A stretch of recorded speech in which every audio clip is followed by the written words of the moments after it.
What is up, most distinguished patrons of this channel? I thought I would do a one-year review on this welder that I bought about a year ago. A couple viewers had asked what my opinion was, if it still was working, and where it's been since I haven't done any videos that had it featured in a while. So that's what we're going to tackle today. Let's get into it. Man, I really need to clean this tin shed up. It's starting to turn into a disaster. I'll have to get on top of that someday. Yeah, right.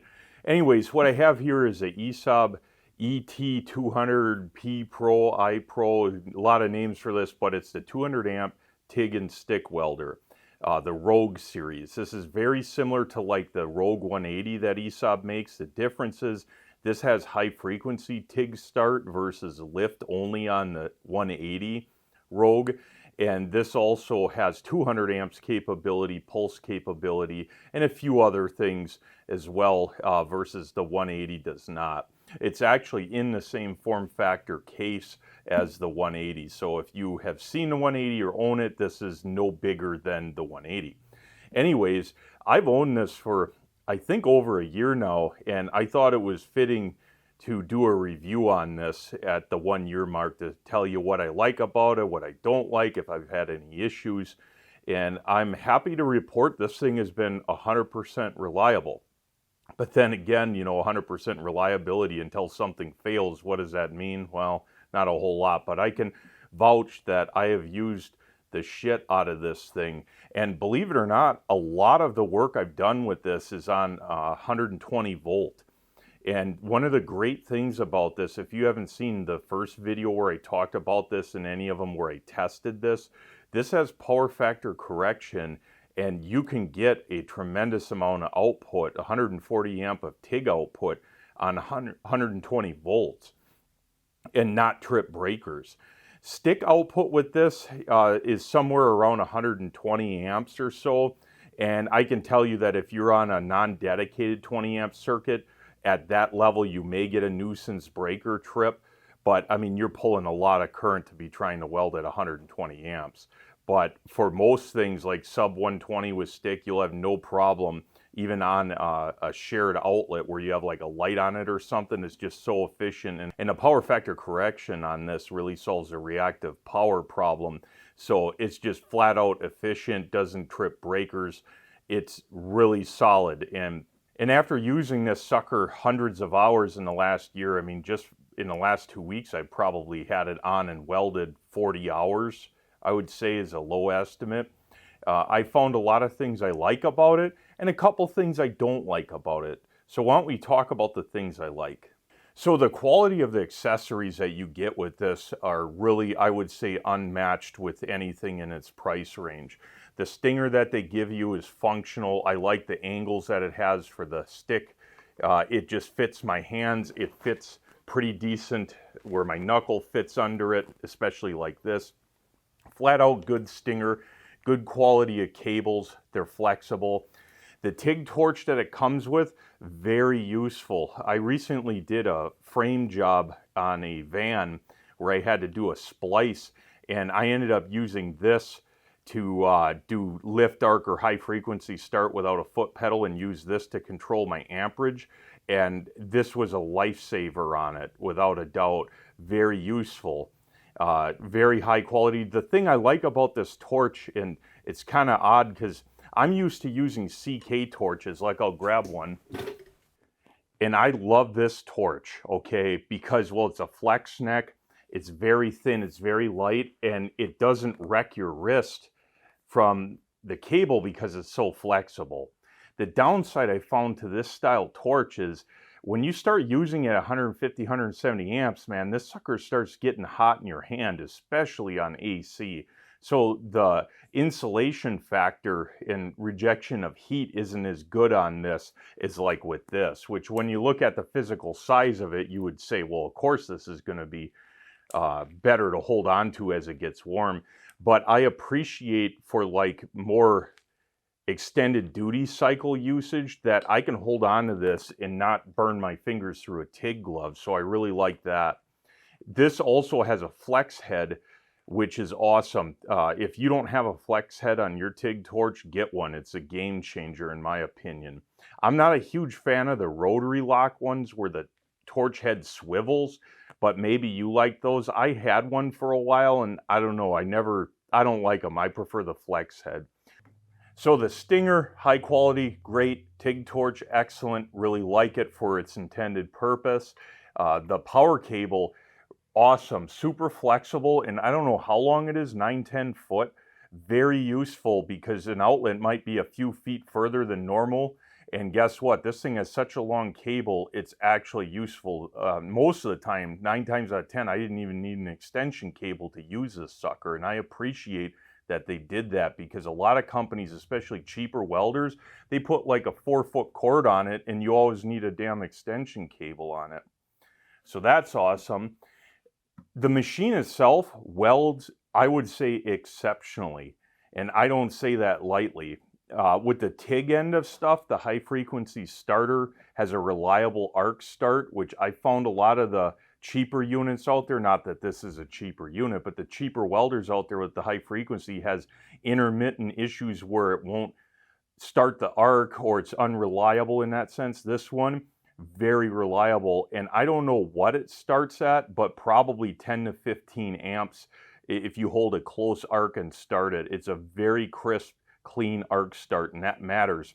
Now the lift arc works really good. It's not quite as good as Miller's, to be honest, but the lift arc is also very functional, very good. Stick-wise, that's ESAB's specialty, is I guess the way I could put it. I've noticed that ESAB really puts a lot of thought and effort into making their machines run stick better than most of the other ones out there. And that's why, like, this sucker will run 60-10, it'll run 70-18, and you can adjust your hot start, your arc force significantly to where you can dial it in the way you want it to weld. And I appreciate that. My main stick welder at work is actually a 350 multi-process Miller, and that has no adjustment for hot start. It does have arc force control, but this thing, in all honesty, is a better stick welder. I mean, no, it can't hit 350, 400 amps, but for actual using it, I rather stick weld off of this. It's just better because you can control the settings. Now, speaking of settings, this does do pulse as well as frequency control on the pulse, which is pretty nice, and that works good. That's for TIG, by the way, not for stick. It works good. I don't use that much. That would be for like thin stainless that you could use that for. The stuff I do for maintenance and repair, not too useful. Now, speaking of usefulness, I really like the design of this case. The handle on it, it's very durable. I never ran the shoulder strap because the handle, I like the solid handle. I'm not a huge fan of shoulder straps without a handle. I just find that kind of pointless.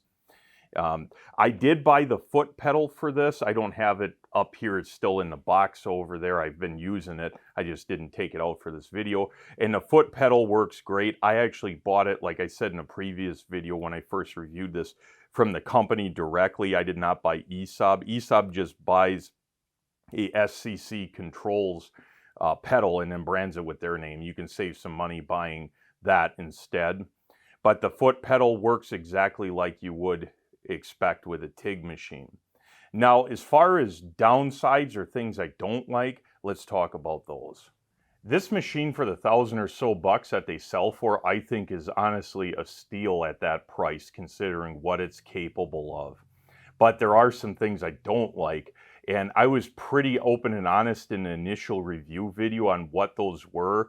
And I gotta say, after using it for a year, I have the same complaints. And I wouldn't really go so far as call them complaints, but you'll see what I mean when I talk about them. So the TIG torch, awesome, durable. It handles higher heat better than a standard CK does, and very functional from an industrial standpoint. The downside to this torch, to me, is this cable and the way this is designed puts a lot of stress, like when I'm trying to pull it right now, on my wrist. And if you're among the age that you get arthritis, that will make a difference. So to me, I would think that this would work a lot better with a CK torch like this, which by the way, I can install this on this machine without an issue because it uses standard DINS connectors, but I haven't done it, and the reason's simple. This thing in a shop environment, because of this leather sheath or pleather, whatever that is so durable that I can step on this, roll over it with my creeper, sparks can fall on it, and I mean, I've beaten this. You can see this hasn't been babied, okay? And it still works. If I did that with this kind of torch, I guarantee you I would have cut the cable through and it would be leaking argon all over, or worse, the cable would short out. So I understand why they did this, but if you're gonna work on stuff on a bench or at home, I don't know that this is the best torch for that. Luckily, you can pick up a CK torch for pretty affordable that would work for this, so that's an option. But I have a feeling that if you're experienced in TIG, you're gonna find that this is kind of a little bit too stiff. And case in point, if I hold it back here, see how much? Now watch this. This is all you gotta worry about, and if this is too much, you could literally put a shorter one on or even cut this and it would still work. So it's just a lot easier to hold than this, which that's what I complained about in the first video as well. So TIG torch, great for industrial use, not so great for precision work. Like imagine, like I'm telling you, it's like dragging a boat anchor around with you. Now, beyond that, there's a couple other interesting things that I found about this. So I got the unit powered up, and I believe I mentioned this in the first video, but I find this odd, and I think it's an oversight on ESAB's part, and I don't understand it. So I got the TIG torch plugged in, and it's plugged in for amp control, and you can control the amperage with this dial, right? The problem is I'm in stick mode. I had this happen to me numerous times where I adjust the dial like this, so I'm in stick mode, and I go to 90 amps, and I'm like, okay, I'm set for 90 amps. I try and strike an arc, and the rod sticks, and I can't get it to run, and then I look at the machine, and I'm like, it's 20 amps. What the hell? I go back, I'm like, okay, it's 90 amps, try and strike it again, and it doesn't work, and then I realize what's going on. For whatever reason, when you have anything plugged in this port, and it doesn't matter if it's a TIG torch or the foot pedal I got, it defaults to controlling amperage on the stick end with this dial or the foot pedal. And I'll show you, I'm gonna crank it up. So it kind of functions like you're TIG welding even though you're stick welding. So what you have to do is unhook this, pull it off, and now it defaults to base amperage that it's set at. I think that's an oversight because I don't understand why in stick mode they couldn't just program it to ignore this port and whatever it's telling it to do, just ignore it. And I find that annoying because it's fairly common for me to say TIG pass a root on a repair and then quick switch this off for a stick stinger and swap the leads. And then I'm like, what the hell's going on? Then I got to go and screw around with this to take it off. And I owned a Miller Maxstar 161 STH, and that one didn't do it. It ignored the port. So I'm kind of confused as to why ESAB let that slide. I would think it would have been easy enough to fix it. So that's an annoyance. Not a deal breaker by any means, but it is an annoyance. Another thing I kind of find odd has to do with the programming on this. So I'm in stick mode. And this is more or less similar, I think, for just the 200 one. I don't recall, because I owned the 180, that it did this. The 180 had a 60-10 mode and a 70-18 mode. This does not have separate modes as far as like a position where you just hit a button to switch. This one you got to press and hold. That is your arc force control. It goes to 10, and it actually goes negative, which I've never seen before. And then you can turn on cellulose mode is on currently. So if you want to run 60-10 and have your settings for that, you have to put on. You can adjust your hot start, which I like it at like 3 or 4. We'll leave it at 4.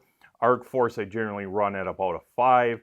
And now cellulose is on. It's all set up, and I can run with my 60-10, right? The problem is that when you shut the power off to this, it defaults off of those settings, and I'll show you. So hot start, clearly still on, everything's the same. Let me power it down and power it up.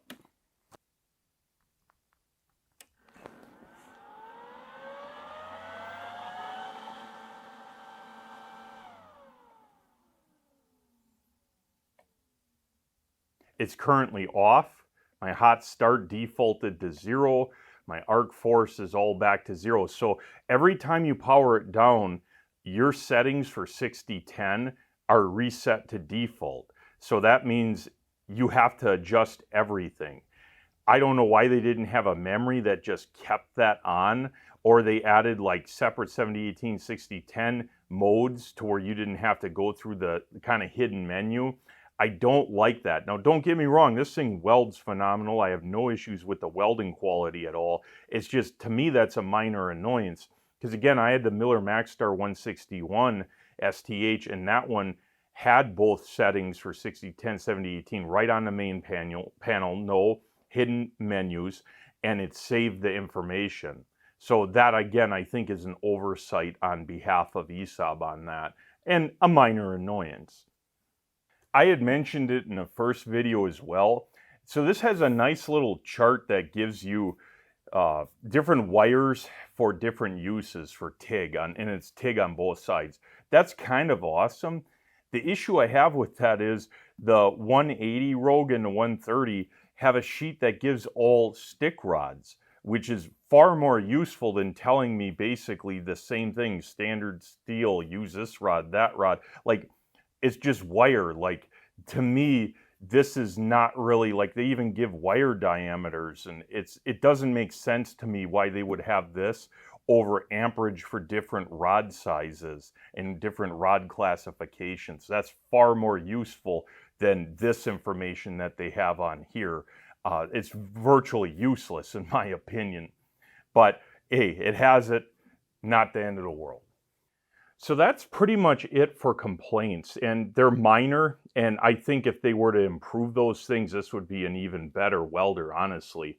But for what it is, I think it's honestly phenomenally good.